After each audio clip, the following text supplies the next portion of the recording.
من يهده الله فلا مضل له ومن يضلله فلا هادي له ونشهد أن لا إله إلا الله وحده لا شريك له ونشهد أن محمدًا عبده ورسوله أما بعد فإن خير الحديث كتاب الله وخير الهدي هدي محمد صلى الله عليه وسلم وشر الأمور محدثاتها وكل محدثة بدعة وكل بدعة ضلالة وكل ضلالة في النار أعوذ بالله من الشيطان الرجيم بسم الله الرحمن الرحيم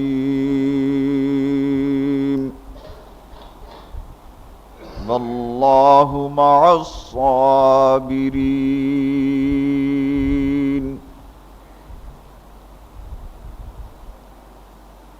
আল্লাহ রব্বুল আলামিনের লাখ লাখ শুকর, আজকার এই জুমাতে আমরা শরীক হতে পেরেছি। নবী মুহাম্মদুর রাসূলুল্লাহ সাল্লাল্লাহু আলাইহি ওয়াসাল্লামের উপরে লাখো সালাত সালাম, যার প্রদর্শিত পথ পেয়ে আমরা ন্যায় এবং সত্যকে জানতে বুঝতে পেরেছি। আজকের খুতবার বিষয় হলো আল্লাহ কাদের সাথে আছেন। আমরা প্রচলিত কথায় অনেক সময় অনেক কথায় বলে থাকি যে আল্লাহ আমাদের সাথে আছেন, আল্লাহ ওদের সাথে আছে। বহু দল এবং বহু মতের লোক আছে, তারা বলেন যে আল্লাহ তাদের সাথে আছে। এই আল্লাহ সাথে থাকার অর্থ হচ্ছে যে আল্লাহ তাদেরকে সাহায্য করেন, তাদের কাজ আল্লাহ ভালোবাসেন, তাদেরকে সহযোগিতা করেন। এর নামই হচ্ছে আল্লাহ সাথে থাকা। সত্যই আল্লাহ রব্বুল আলামিন কারো কারো সাথে থাকেন। এরা কারা? কোরআন মজিদের কয়েকটি আয়াত দিয়ে তাদের পরিচয় হচ্ছে আজকার এই খুতবা। সূরা বাকারা 249 নম্বর আয়াত, সূরা আনফাল 66 নম্বর আয়াত। আল্লাহ তাআলা ইরশাদ করেন, ওয়াল্লাহু মা'আস সাবিরিন।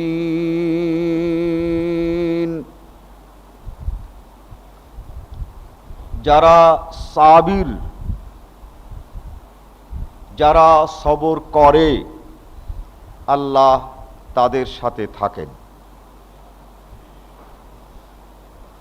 সবর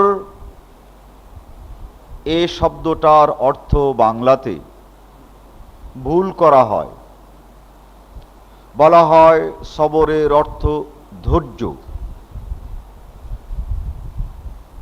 যারা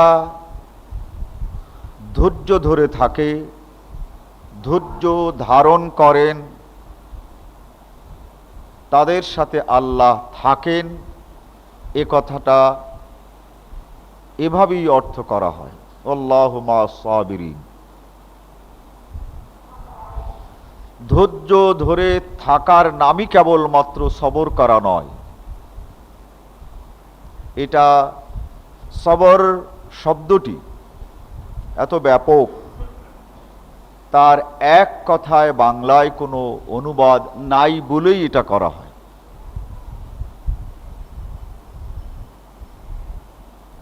সবরুন শব্দের অর্থ প্রতিটি সৎ কাজে অনড় থাকা। আল্লাহ তাআলা যে কাজগুলো করার কথা বলেছেন সেগুলো যে সত্য এবং ন্যায়, এতে কোনো সন্দেহ নেই। এ কাজ অনেক সময় মানুষ ভালো বুঝেই শুরু করে, কিন্তু কিছু দূর যাওয়ার পরে যখন চতুর্দিকে এই কাজের প্রতিবন্ধকতা দেখতে শুরু করে, এর প্রতিরোধ দেখতে শুরু করে, তখন সেই কাজ ছেড়ে দেয়।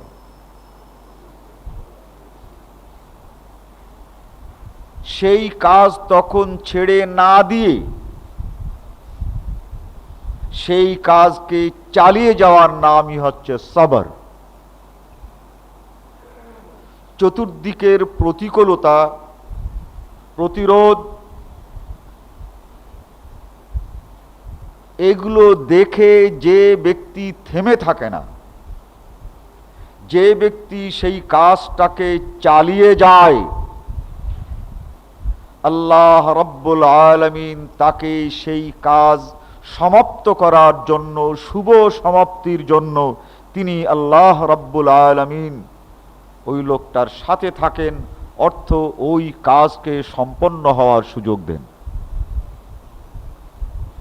এর অর্থই হচ্ছে ওয়াল্লাহু মা'আস সাবিরিন।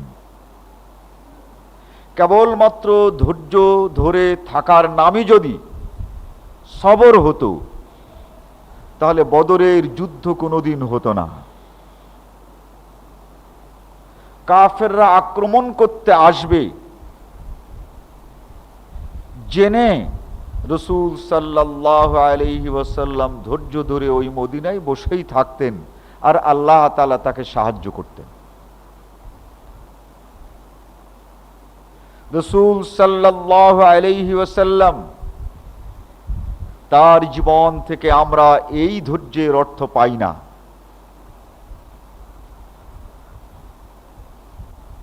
কাফেরদের মোকাবেলায় আল্লাহর রাসূল বেরিয়েছেন, তাদের ভয় ভীতিতে তিনি তাদের বিরুদ্ধে যুদ্ধে অংশগ্রহণের উদ্দেশ্যে অগ্রসর হয়ে আবার পেছে সরে আসেন নাই।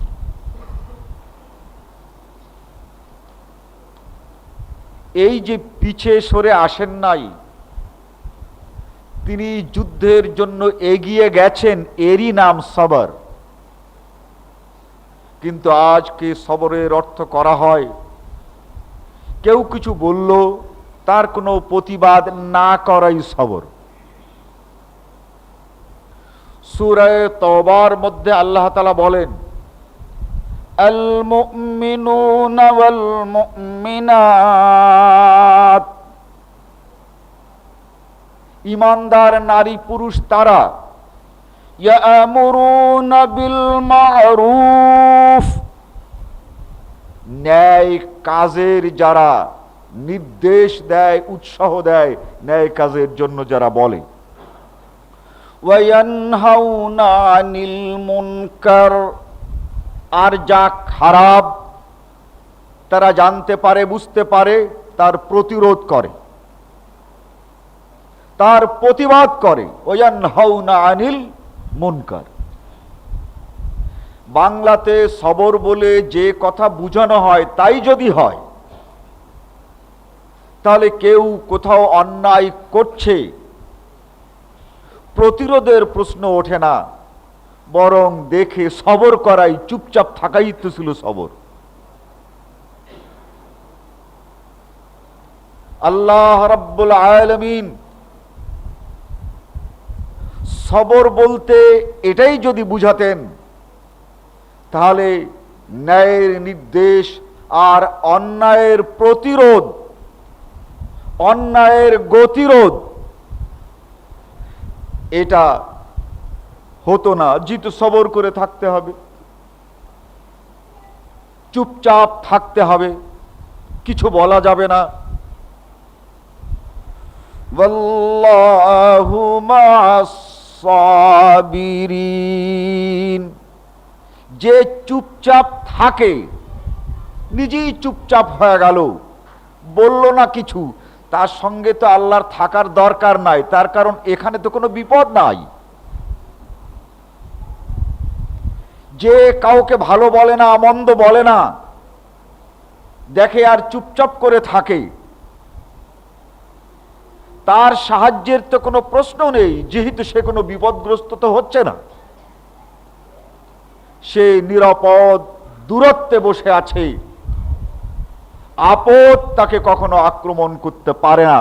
অতএব তার সঙ্গে তো আল্লাহর থাকা, অর্থাৎ আল্লাহ তার সাহায্যের তো তার প্রশ্ন নেই। ওয়াল্লাহু মা'আস সাবিরিন, যে ন্যায় এবং সত্যের কথা বলে, ন্যায় এবং সত্যের কথা বলতে গিয়ে বিপদগ্রস্ত হয়, বিপদে পড়ে, তখনই তার সাহায্যের প্রশ্ন ওঠে, সাহায্য করার দরকার হয়। ওয়াল্লাহু মা'আস সাবিরিন, আল্লাহ এই সকল মানুষ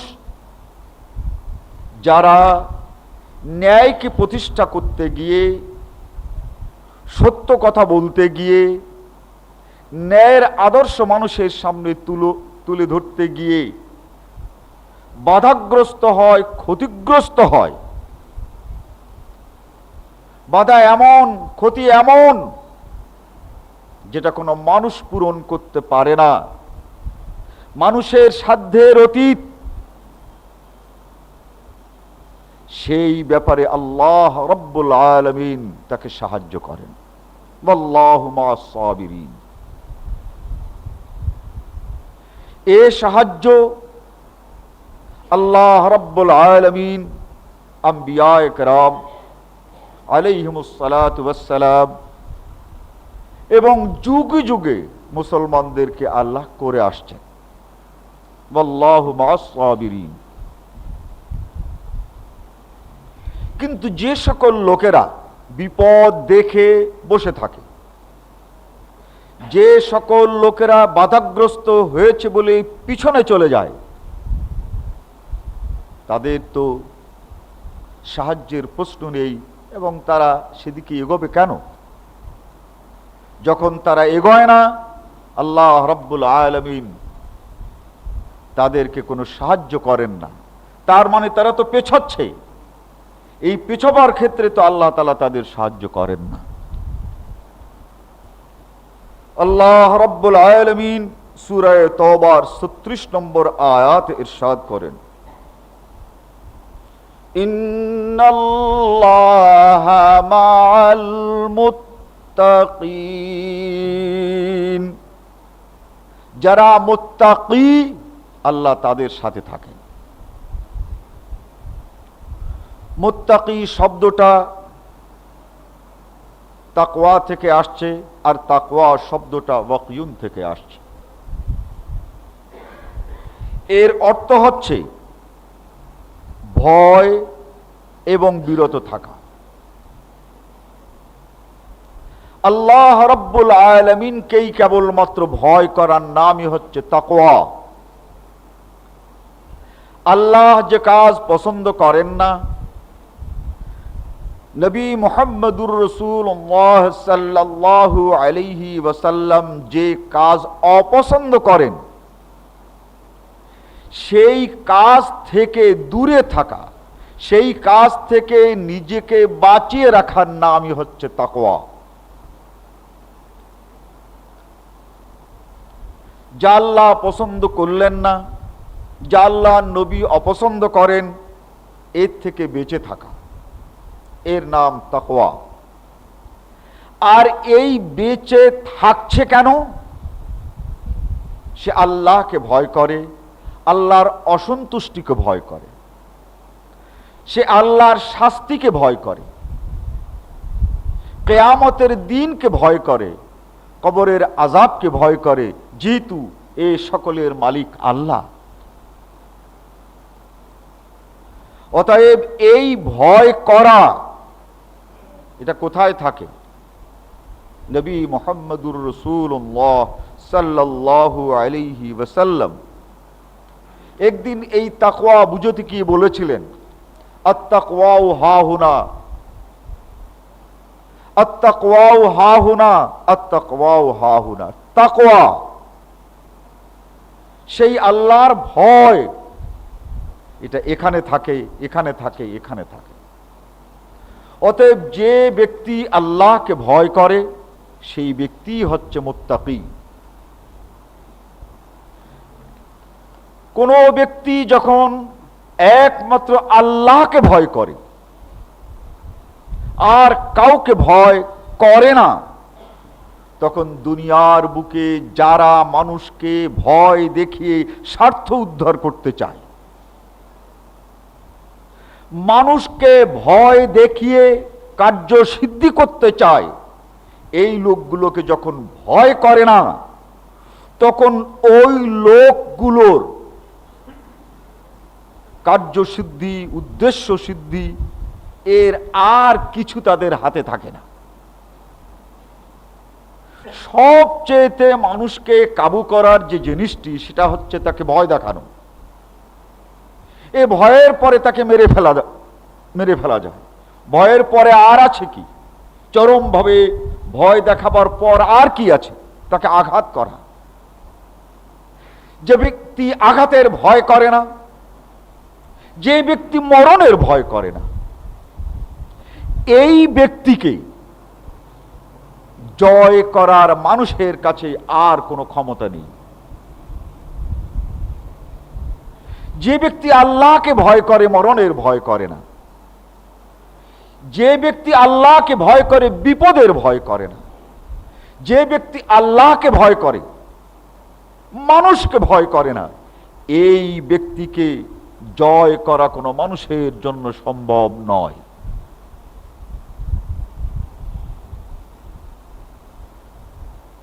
ওয়া ইন্নাল্লাহা মাআল মুত্তাকিন, ভয় করে না কিন্তু সে বিপদগ্রস্ত হতে পারে। যে ব্যক্তিকে, যে শক্তিকে সে ভয় করে না, সেই শক্তি দ্বারা ওই নির্ভীক ব্যক্তি আক্রান্ত হতে পারে, বিপদগ্রস্ত হতে পারে। যারা ভয় দেখিয়ে কাজ উদ্ধার করতে পারেনি, তারা তার ক্ষতি করার জন্য অগ্রসর হতে পারে। অন্যান্য মানুষ যখন দেখবে যে এই লোকটি এই কথা বলার জন্য তাকে সকলে আজকে ঘিরে ধরেছে, আমি যদি তাকে সমর্থন করি বা আমরা যদি তাকে সমর্থন করি, তাহলে ওইভাবে আমাদেরও মার খেতে হবে। ভীত মানুষগুলো এই নির্ভীক ব্যক্তির পাশে দাঁড়াতে নাও পারে। দুনিয়ায় এটাই স্বভাব, যখন মানুষ নির্ভীক হয়ে অগ্রসর হয়, তখন সেই ব্যক্তিকে সাহায্য করার মতো লোক মানুষের মধ্যে খুব কমই হয়। মানুষ তখন এই ব্যক্তির বিপদ দেখে নিজেকে বিপদমুক্ত রাখার জন্য অনেক দূরে সরে দাঁড়িয়ে থাকে। সেইখানে দাঁড়িয়ে কেবলমাত্র দুঃখ করতে থাকে, ভয় অগ্রসর হয় না।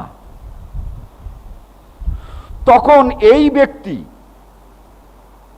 তার সাহায্যের প্রয়োজন, এই ব্যক্তিকে সহায়তার প্রয়োজন।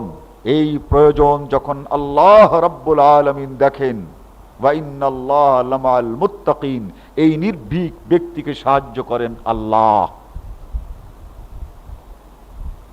যদি দেখা যায় এই ব্যক্তি যার সাহায্যের দরকার ছিল কেউ এগোয়নি, আর আল্লাহ যখন মনে করেন এই ব্যক্তিকে দুনিয়ার বুকে আরো কয়েকদিন রেখে এই কাজগুলো নিতে হবে, আল্লাহ সাহায্য করেন তাকে, ওই ভয় ভীতি এবং বিপদ থেকে মুক্ত করে তাকে রক্ষা করেন। আর এ ধরনের নির্ভীক ব্যক্তিরা সব সময় আল্লাহর কাছে একটি দোয়াই করে, হে আল্লাহ, হয়তো আমাকে তুমি তোমার মনোনীত এই কাজ শেষ করার তৌফিক দেবে, আর তা যদি তুমি না করো তাহলে অন্তত পক্ষে তুমি আমাকে শাহাদাত দেবে, আমি যেন তোমার পথে মরে যেতে পারি, এই তৌফিক দেবে। মিনহুম মান কাযা নাহবাহু ওয়া মিনহুম মান ইয়ান্তাযির। আল্লাহ বলেন, আহজাবের যুদ্ধের এক প্রসঙ্গে, হে আল্লাহর নবী, জয় এত তাড়াতাড়ি? জয় তোমাদের হবে, তবে সময় আরো দরকার। তার কারণ বদরের যুদ্ধে আর উহুদের যুদ্ধে অংশগ্রহণ করে যারা শহীদ হতে পারে নাই, তারা শাহাদাতের জন্য আমার কাছে দোয়া করেছে।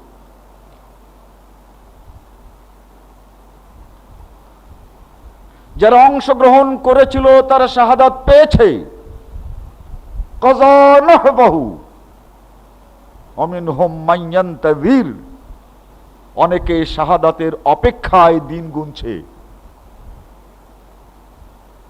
মান ইয়ান্তাযির, ইন্তজার করছে, অপেক্ষা করছে। এই দুনিয়ার বুকে যারা শাহাদাত চেয়েছে তাদের দোয়া আমি কবুল করেছি। তোমার উম্মতের মধ্যে যারা শাহাদাতের পিয়াসী চায়, যারা, তাদেরকেও এই দোয়া আমি কারো কারো আমি কবুল তো করব। এই নিয়ম আমার আগে ছিল, এই নিয়ম বদলায় নাই। যারা শাহাদাত চায় তাদের শাহাদাত আমি দেব, আগেও আমি দিয়েছি, এখনো আমি দেব। ওয়ামা বাদদালু তাবদীলা, আমার সেই যে নিয়মের কোনো পরিবর্তন নাই। মিনহুম মান কাযা নাহবাহু ওয়া মিনহুম মান ইয়ান্তাযির, ওই যারা ইন্তজার করছে তাদের মধ্যে যাদের দোয়া আমি কবুল করেছি তাদের আমি শাহাদাত দেব। আর এই শাহাদাত, এটা তো সংঘর্ষ ছাড়া হয় না। তাই তোমার এই যে বিজয় আহজাবে খন্দকের যুদ্ধে আসবে, একটু অপেক্ষা করো। তার কারণ যাদের শাহাদাত কবুল হয়েছে এখানে, তাদের শাহাদাত হয়ে যাক। মিনহুম মান কাযা নাহবাহু ওয়া মিনহুম মান ইয়ান্তাযির ওয়া মা বাদদালু তাবদীলা। যারা আল্লাহকে ছাড়া কাউকে ভয় করে না, যারা নির্ভীক, যখন আল্লাহ তার এই কাজের মধ্যে শাহাদাত কবুল করে নেন, তার কাজ অসমাপ্ত থাকা অবস্থায় আল্লাহ তাকে নিয়ে যান। এ তার জীবনের সবচেয়ে বড় সৌভাগ্য।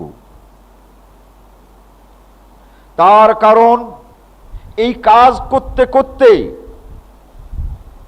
কাজের কাছে ছিল,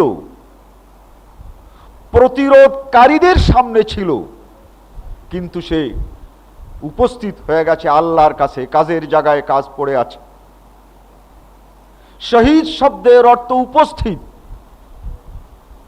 সে আল্লাহর কাছে পৌঁছে গেছে আর কাজ আল্লাহর কাছে রেখে গেছে। আর যারা দুনিয়ার বুকে এমন, যাদেরকে দিয়ে আল্লাহ তাআলা কাজ নেবেন, বাঁচিয়ে রাখবেন, তাদেরকে আল্লাহ সাহায্য করেন, সহযোগিতা করেন এবং সেই কাজ তার দ্বারা করিয়ে নেন। দেখা যায় অনেক সময় কাজটায় ব্যর্থ হয়েছে, ভালো কাজ করতে গিয়ে করতে পারেনি, তার এই ব্যর্থতায় সে ভয় পায় না। কাজ আমি করেছি, আবার যদি শুরু করি, আবার যদি বিফল হই। সে যেমন মানুষকে ভয় পায় না, আর ন্যায় কাজ করতে গিয়ে সে যদি ব্যর্থ হয়, এই ব্যর্থতাকেও ভয় পায় না। ওয়াতিলকাল আইয়ামু নুদাবিলুহা বাইনান নাস।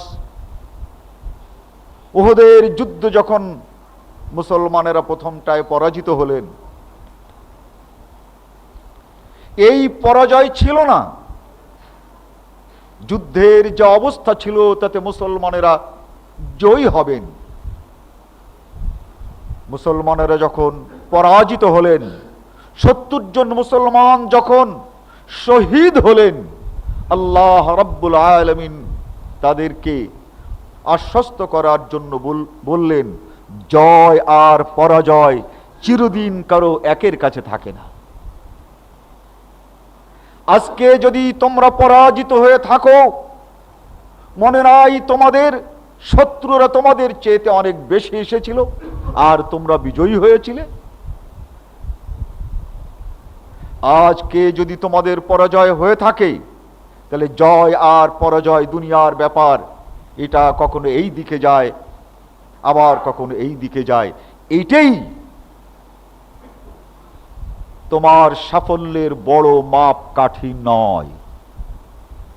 তোমার সফলতা তুমি কাজটি করতে পেরেছো কিনা, এই কাজের মাঝে তুমি ছিলে কিনা, এখানে তুমি নিষ্ঠাবান ছিলে কিনা। তুমি যদি নিষ্ঠাবান থেকে থাকো আর কাজ চালিয়ে যাও, তাহলেই তোমার জীবনের সফলতা। যুদ্ধ করেছো, সেখানে তোমার সব কিছুকেই তুমি নিবেদন করেছো, সব কিছুই সেখানে হাজির করেছো। অতএব পরাজিত হলেও তোমার জীবনের সাফল্য যে তুমি এই উহুদের যুদ্ধ পেয়েছো আর সব কিছুই সেখানে ব্যয় করেছো। তোমার এই সব কিছু ব্যয় করাটাই হচ্ছে তোমার জীবনের সাফল্য। যারা তোমাদের সাথে ঘর থেকে রওনা করেছিল, ওর ৩০০ লোক তো বাড়ি আবার ফিরে গেছে। মুনাফিকের ৩০০ মুনাফিক বাড়ি ফিরে গেছে, রওনা হয়েছিল একসাথে। তারা বিফল, যেহেতু তারা এই যুদ্ধে অংশগ্রহণ করে নিজেকে নিবেদন করতে পারিনি, নিজেকে সেখানে সমর্পণ করতে পারি নাই। তোমরা যে পেরেছো, এটাই তোমাদের জন্য জীবনের সফলতা।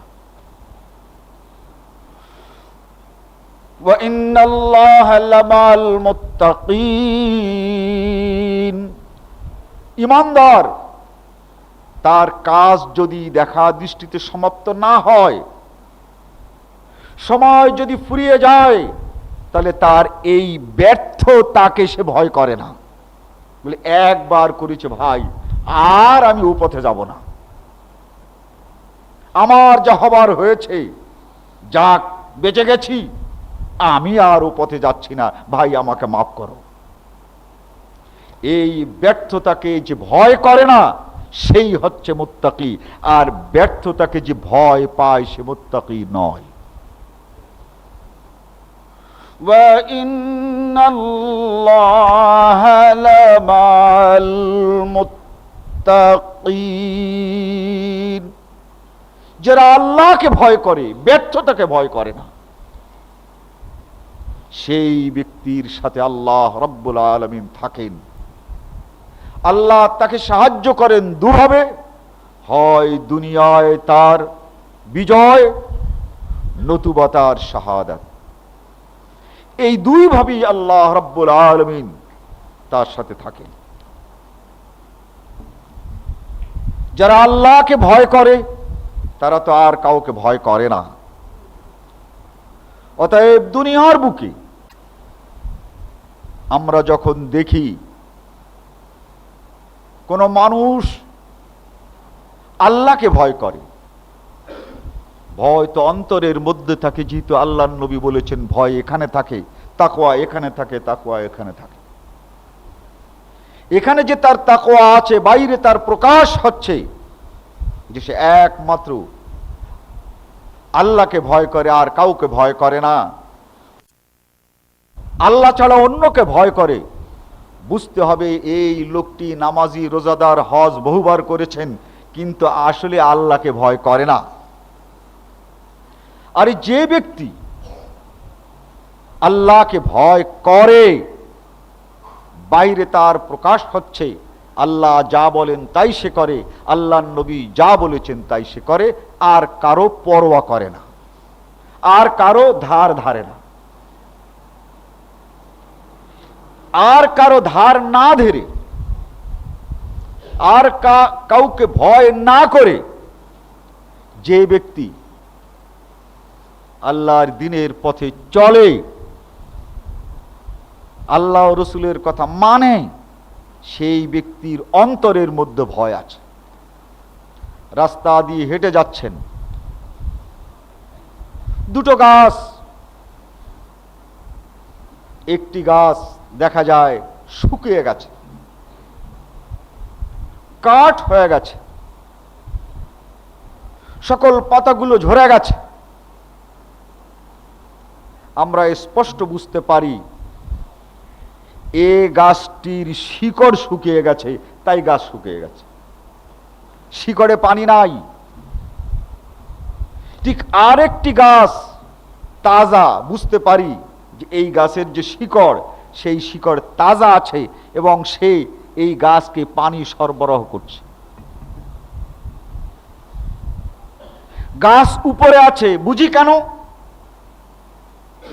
শিকড়ে যদি পানি থাকে, সে যদি পানি সংগ্রহ করতে পারে, উপরের গাছটা তাজা থাকে। অথচ শিকড়টা মাটি দিয়ে ঢাকা থাকে। মাটি দিয়ে ঢাকা থাকা সত্ত্বেও এই গাছ দেখে আমি বুঝতে পারছি গাছ কোনটার শিকড়ে পানি আছে আর কোনটার শিকড়ে নাই। ঠিক এমনি করে এই অন্তরটা একটি শিকড়ের মতো। বাইরে যে ব্যক্তি আল্লাহকে ভয় করে, রসুলকে ভয় করে, আর ভয় করলেই কিছু কাজ করে আর কিছু কাজ করে না, স্পষ্ট। আল্লাহকে ভয় করলে কিছু কাজ করবে আর কিছু কাজ করবে না। যখনই আমি দেখব আল্লাহর কাজটি সে করে, রসুলের নির্দেশিত কাজটি সে করে, তাহলেই বুঝতে পারছি যে ওই লোকের অন্তরের মধ্যে ভয় আছে। কিন্তু আবার একটি কথা আছে, وَمِنَ النَّاسِ مَن يَقُولُ آمَنَّا بِاللَّهِ وَبِالْيَوْمِ الْآخِرِ وَمَا هُمْ بِمُؤْمِنِينَ يُخَادِعُونَ اللَّهَ وَالَّذِينَ آمَنُوا। এক দল লোক আল্লাহর নবীর সময় ছিল, তাই আল্লাহ তাআলা আল্লাহর নবী ও মুসলমানদেরকে হুঁশিয়ার করে বলছেন, তোমাদের কাছে একদল লোক আসবে যারা বলবে যে আমরা ঈমানদার, আমরা আল্লাহর উপরে ঈমান এনেছি, আমরা কিয়ামতের উপরে ঈমান এনেছি, আমরা ঈমানদার, আমাদের কথা বিশ্বাস করো। আল্লাহ বলেন ওয়ামা হুম বিমুমিনিন, কেবলমাত্র ঈমানদার বলবে না। মদিনায় এই লোকগুলো নামাজ পড়তো, রোজা থাকতো, হজ করতো, যাকাত দিত, সবকিছুই করতো। কিন্তু কোরআন হাদিসের যেটা পছন্দ হতো সেটা মানত, আর যেটা পছন্দ হতো না সেটা মানত না।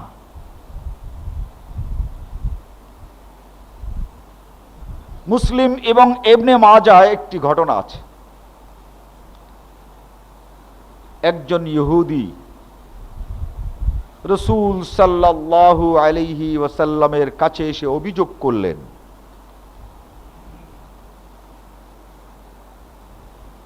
আমার ক্ষেত আছে এই মদিনায়, এক খণ্ড জমি আছে, এই জমিতে পানি দেওয়ার আগে থেকেই একটি ব্যবস্থা আছে।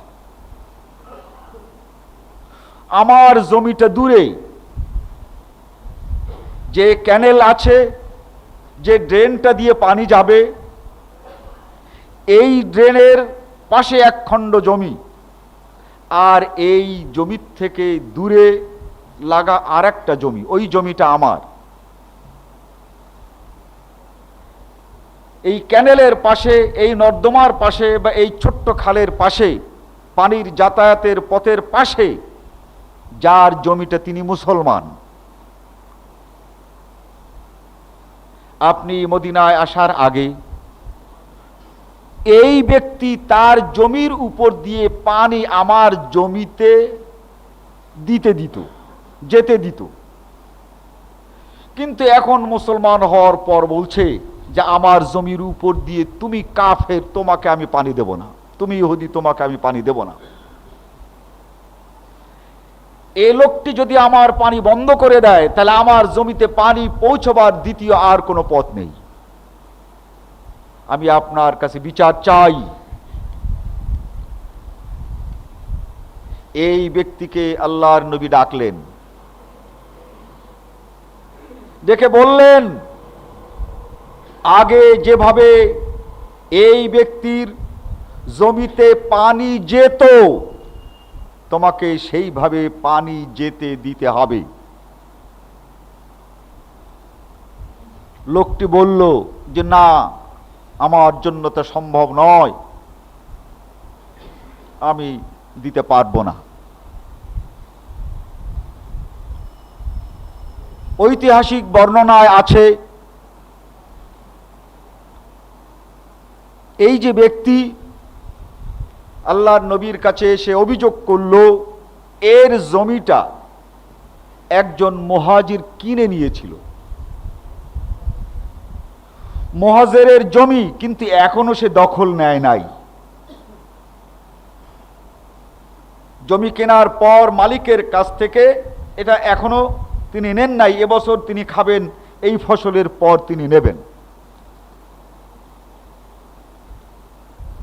এই লোকটি, এই মুসলমান ব্যক্তিটি জানতো যে এই জমিটা ওই ইহুদির আর থাকছে না, অতএব এবছরের এই পানি নেওয়ার ব্যবস্থা যদি চালু থাকে তা আগামী বছরও দিতে হবে। তাই যে মুসলমান ব্যক্তি এই জমি নিয়েছে, এবার পরীক্ষা করছে যে এই লোকটা পানি দেয় কি দেয় না। ঐতিহাসিক ঘটনা যাই হোক, হাদিসের ওই বর্ণনায় স্পষ্ট হয়ে যায় যে রাসূল সাল্লাল্লাহু আলাইহি ওয়াসাল্লাম ফয়সালা দিলেন, তোমার এই পানি দিতে হবে, কিন্তু এই লোকের এটা পছন্দ হলো না।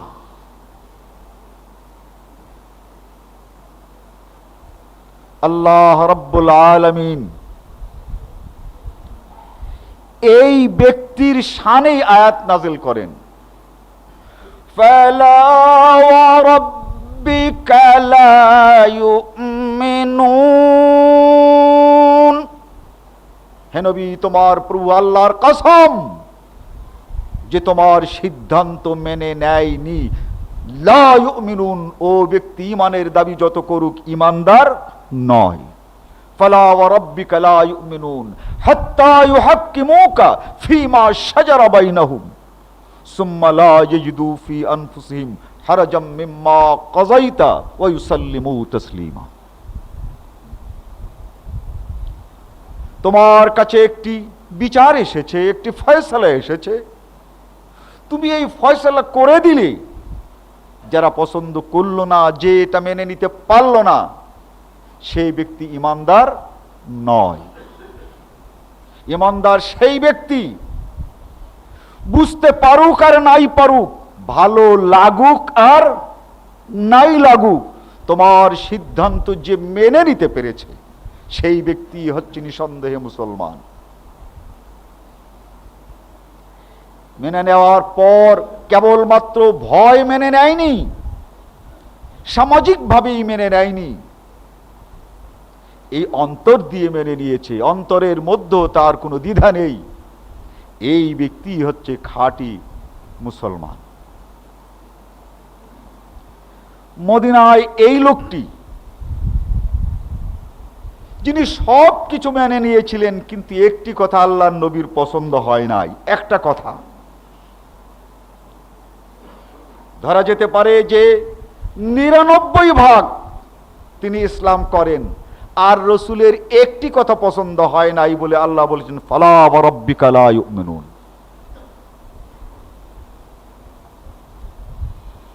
অতএব আল্লাহ ও রসুলের সিদ্ধান্ত একটি ক্ষেত্রেও যদি কেউ অন্তর দিয়ে মেনে নিতে না পারে,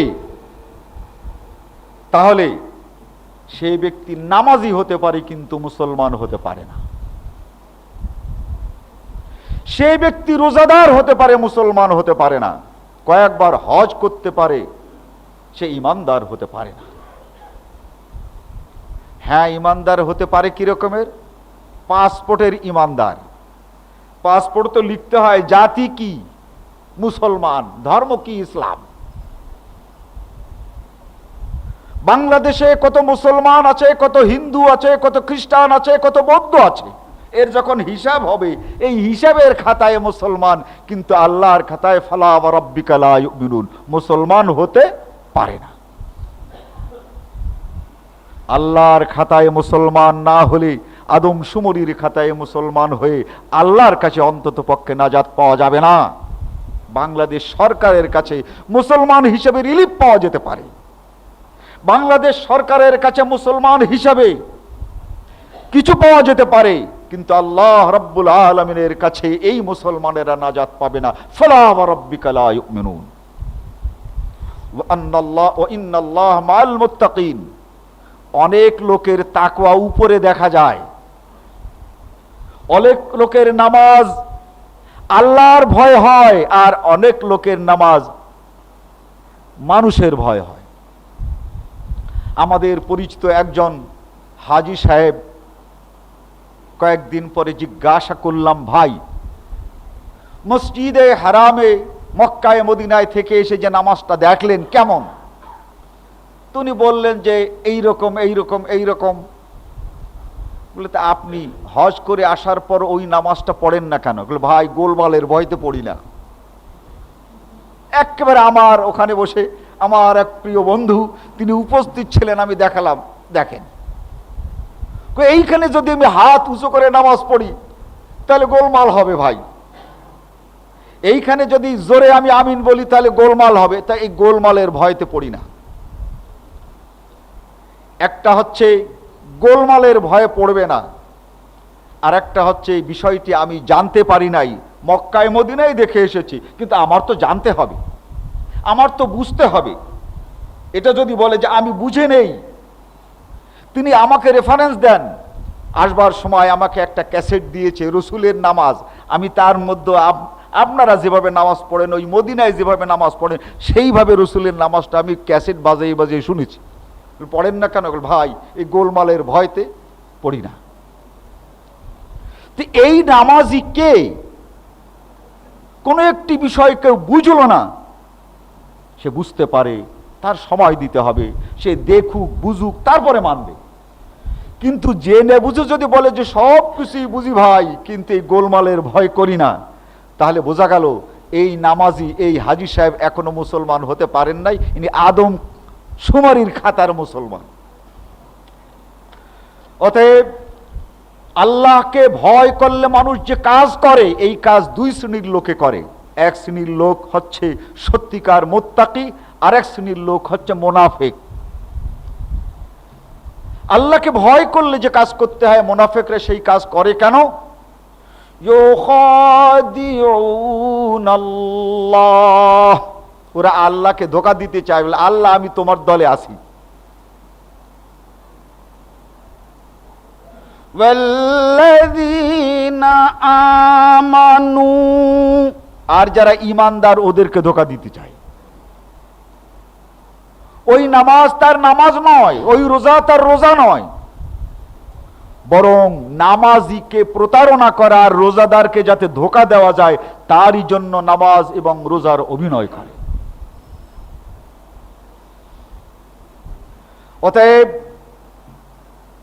এই মুনাফিক চেনার উপায় কি? এই মুনাফিক চেনার উপায় আল্লাহ তাআলাও আমাদেরকে বলে দিয়েছেন। আল্লাহ তাআলা বলেন যে এদের ম্যানিফেস্টো হচ্ছে এই আমানু ওয়াজহান নাহার, যেখানে সকলে দেখে সেখানে ওদেরকে দেখাই দেখাই কাজ করো। ওয়াকফুরু আখরাহু, যেখানে কেউ দেখবে না সেখানে যা ইচ্ছে তাই করো।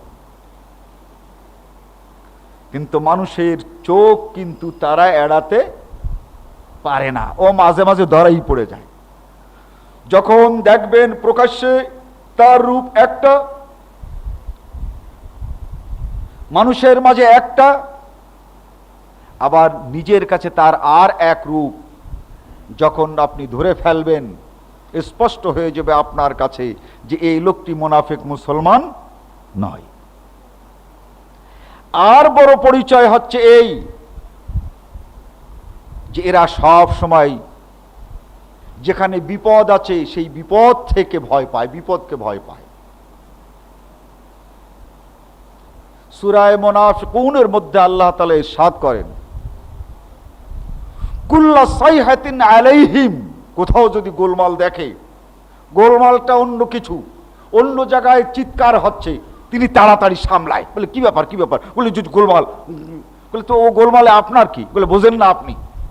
ঠিক এই রকমের যে ব্যক্তি গোলমালকে নিজের জন্য ভয়ের মনে করে, কিন্তু গোলমালকে দেখে যদি মনে করেন ওখানে মানুষ গন্ডগোল বাঁধছে, মারামারি হতে পারে, খুনাখুনি হতে পারে, অন্তত পক্ষে আমার কিছু দায়িত্ব তো আছে।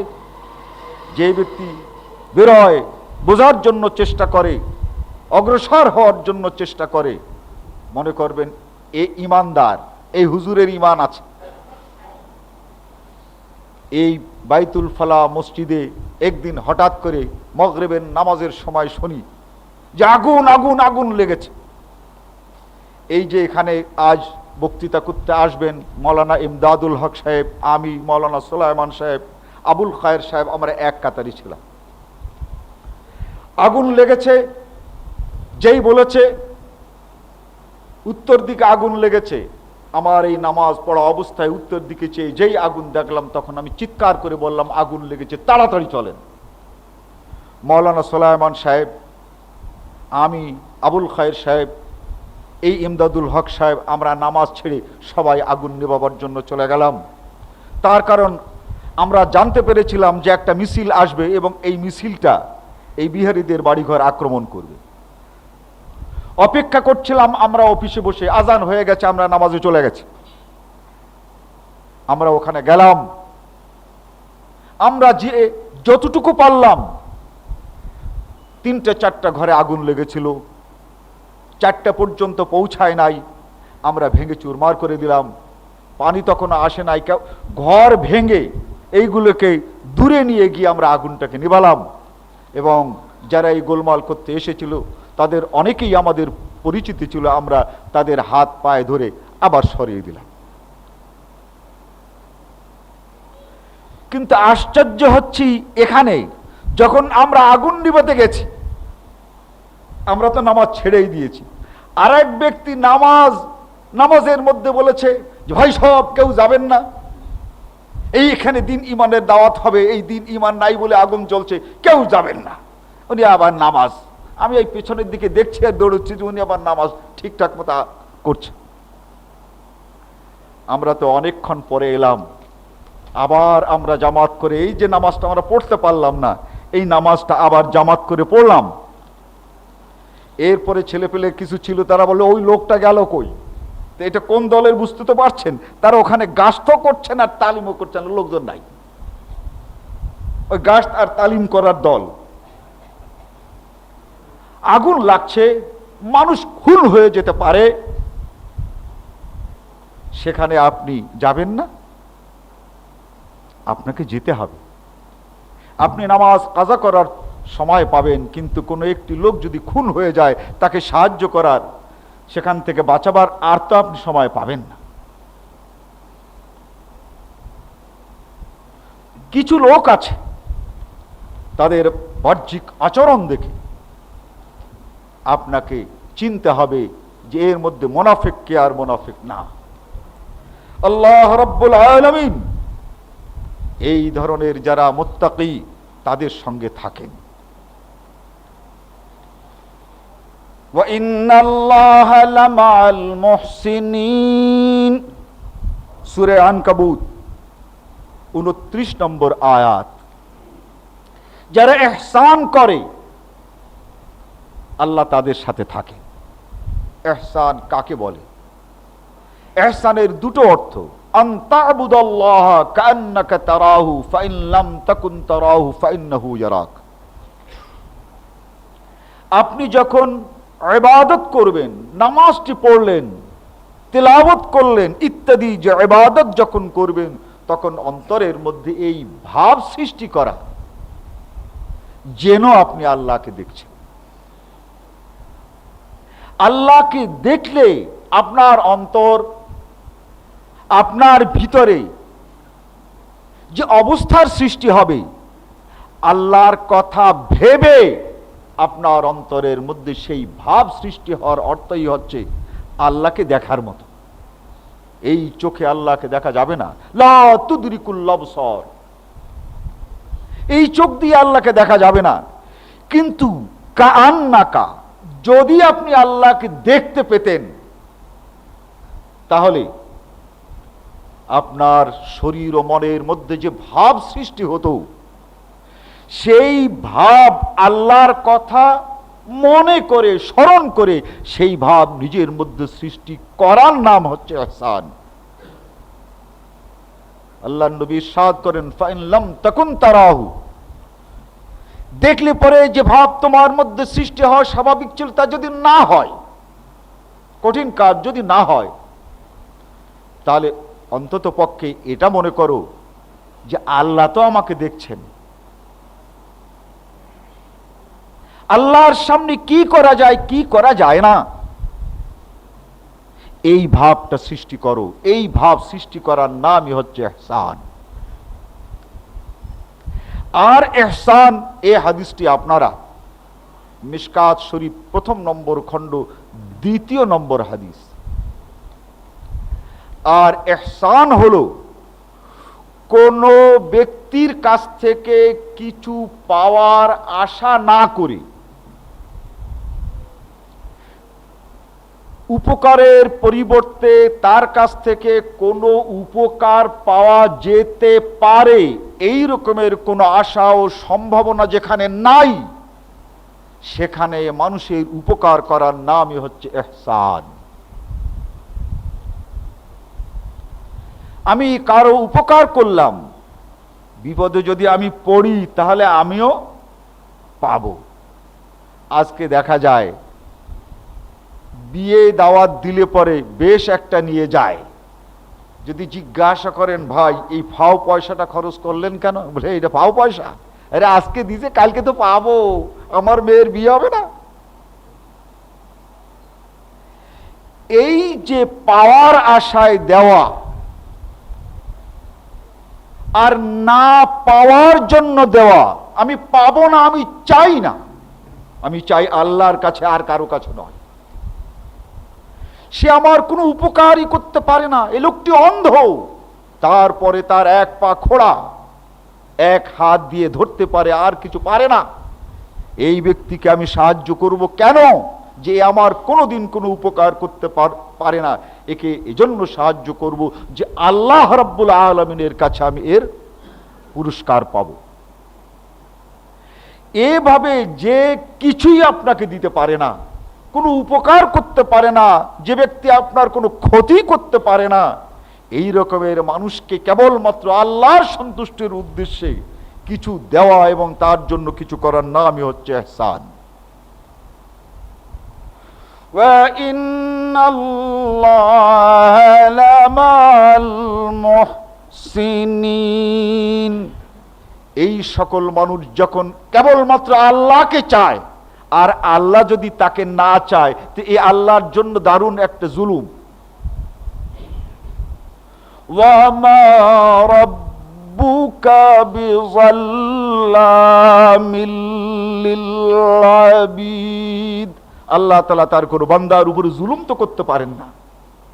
সে দুনিয়ার কাউকে চাইলো না, দুনিয়ার কিছু চাইলো না, চাইলো কেবলমাত্র আল্লাহকে। তার জন্য তার সম্পদ, তার জন্য তার সময়, তার জন্য এগুলো দিল, অথচ আল্লাহ তার হবেন না। এত বড় জুলুম আল্লাহ করতে পারেন না। ওয়া ইন্নাল্লাহা লামাআল মুহসিনিন। আল্লাহ রাব্বুল আলামিন এদের সঙ্গে থাকবেন। আজ আমরা শুনি আল্লাহ এর সঙ্গে আছেন, আল্লাহ ওর সঙ্গে আছেন, সেখানে গেলে আল্লাহকে পাওয়া যাবে। এই সমস্ত কথাগুলো একমাত্র মিথ্যা ছাড়া আর কিছুই নয়। কোরআন মজিদের মধ্যে কোরআন মুতাআলা করুন। আজকে কোরআন আমাদের কাছে সহজ করে দেওয়ার জন্য বিভিন্ন লেখকরা কোরআনের ছোট্ট ছোট্ট ব্যাখ্যা করেছেন। কোরআনের আয়াতগুলো কোথায় পাবেন, বিষয় ভিত্তিক এগুলো করেছেন। আজকে এগুলো পড়া দরকার, যাতে করে আমরা এই বিষয়গুলো ভালো করে নিজেরাই বুঝতে পারি। বারাকাল্লাহ।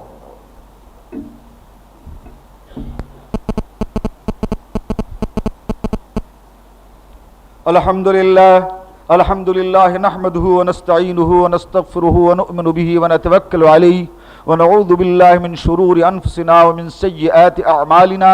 من يهده الله فلا مضل له ومن يضلله فلا هادي له ونشهد أن لا إله إلا الله وحده لا شريك له ونشهد أن محمدا عبده ورسوله أما بعد أعوذ بالله من الشيطان الرجيم بسم الله الرحمن الرحيم إن الله وملائكته يصلون على النبي يا أيها الذين آمنوا صلوا عليه وسلموا تسليما اللهم صل على محمد وعلى آل محمد كما صليت على إبراهيم وعلى آل إبراهيم إنك حميد مجيد اللهم بارك على محمد وعلى آل محمد كما باركت على إبراهيم وعلى آل إبراهيم إنك حميد مجيد। প্রশ্ন করা হয়েছে, নবীজি বলেন হাসরের দিন তিনি তিন প্রকারের লোক অপরের সুপারিশ করতে পারবে: নবী, পয়গম্বরগণ, আলেমগণ, শহীদগণ। ইবনে মাজাহ। এই হাদিসের সত্যতা সম্পর্কে জানতে চাই। জি, এই হাদিসটি সহিহ, কিন্তু মনে রাখবেন যারা পারবেন বিইযনিল্লাহ, আল্লাহ এদের মধ্য থেকে সুপারিশ করার অনুমতি যাদেরকে দেবেন তারাই কেবলমাত্র পারবেন। যাদেরকে অনুমতি দেওয়া হবে না তারা পাবেন না। কোরআনের মধ্যে স্পষ্ট করে আছে কারা অনুমতি পাবেন এবং কারা অনুমতি পাবেন না। নায়েবে নবীরা কি নবীদের ওয়ারিস? নায়েব অর্থ হচ্ছে প্রতিনিধি। যে কাজটি করবেন সেই কাজটি না করে অন্য কোনো লোকের মাধ্যমে দায়িত্ব দিয়ে যারা করান এবং যে করেন, যারা করেন তাদেরকে বলা হয় নায়েব। যারা আলেম তারা নবীদের ওয়ারিস। আল্লাহ রাসূল ইরশাদ করেছেন ইন্নাল উলামা ওয়ারাসাতুল আম্বিয়া, আলেমরা নবীদের ওয়ারিস, নবীদের প্রতিনিধি। কিন্তু কিসের? ইন্নামা ওয়ারাসুল ইলম, ইলমের ওয়ারিস। আল্লাহ নবীর যে ইলম দিয়ে গেছেন, যে জ্ঞান দিয়ে গেছেন, সেই জ্ঞান তারা নিজেরা আহরণ করবেন, সেই জ্ঞান তারা নিজেরা জেনে বুঝে পালন করবেন এবং অন্যকে তা দান করবেন এবং অন্যকে সেই পথে অগ্রসর করবেন। নবীরা যেমন অগ্রসর করেছেন তারা তেমন অগ্রসর করবেন। এই দিক দিয়ে এই আলেমরা নায়েবে নবী। এখন যেটা আল্লাহর নবী জিন্দিগিতেও কোনোদিন করেন নাই, এই কাজ যে সকল আলেমরা করে, তাহলে এরা কার প্রতিনিধি? আল্লাহর নবী জিন্দিগিতে কোনোদিন মিলাদ পড়েন নাই। আল্লাহর নবীর নবী ছিল না? তার আগের নবীরা, তার বংশধরেরা হযরত ইব্রাহিম ও ইসমাঈল আলাইহিস সালাতু ওয়াস সালামকে নবী বলে মানতেন। তাহলে আল্লাহর নবী মুহাম্মদ সাল্লাল্লাহু আলাইহি ওয়াসাল্লাম যদি ইব্রাহিম আলাইহিস সালাতু ওয়াস সালামের মিলাদুন নবীটা করতেন, তাহলে আমরা আমাদের নবীর মিলাদুন নবী করতাম। তো আলেম হওয়ার পর যারা নবী যা করেন নাই তাই করে, আর সেটাকে নেকের কাজ মনে করে, ইবাদতের কাজ মনে করে। আল্লাহর রাসূল কোনোদিন এমন জোরে জিকির করেন নাই যাতে করে পাড়া প্রতিবেশী মনে করে যে ওখানে গোলমাল লেগে গেছে। এক জায়গায় এই রকমের জোরে জোরে জিকির হচ্ছে, সেই সভায় আমি যাব। বেশ কিছু দূর আগেই আমাদের স্কুটার থামিয়ে দিচ্ছে এবং বলছে না যাওয়া যাবে না, কোনো ওখানে গোলমাল লাগছে। বলে থামো দেখি। সামনে একটি ট্রাক থামালাম, যে ভাই তুমি স্টার্ট থামাও। বাসটার থামালো শেষের দিকে আমাদের স্কুটার। এরপরে শুনি যে না ভাই, ওখানে ইল্লাল্লাহ আর ইল্লাল্লাহর জিকির হচ্ছে। তো এত জোরে আর এমন কায়দায় জিকির যে মনে হচ্ছে যে কোনো গোলমালি লেগে গেছে, ধর ধর এই রকমের মনে হচ্ছে। আমরা বললাম যে না ভাই, এই রহিমাবাদ, এখন রাস্তা তো ঘুরে গেছে, এই রহিমাবাদ স্কুলের সামনে এই জিকির হচ্ছিল। তো বললাম ভাই জিকির হচ্ছে, গোলমাল কিছু না করলে তাহলে আপনি আগে চালেন। বললে ঠিক আছে, দাও আমার আগে। তা আল্লাহর নবী কখনো এই রকমের জিকির করেন নাই, অথচ পীর সাহেব আর আলেম সাহেবরা যদি সেই জিকির করেন, তাহলে এরা কার নায়েব? এই শয়তানের নায়েব হয়ে তারপরে নবীর নায়েব হওয়ার দাবি করা, এর চেয়ে জঘন্য কাজ আর কিছু হতে পারে না। অতএব এর দলিল হচ্ছে মিশকাত শরীফ, 1 নম্বর খণ্ড, কিতাবুল ইলম, এর 2 নম্বর ফসলে পাবেন এই হাদিসটি, যে হাদিসটা আমি বলেছি।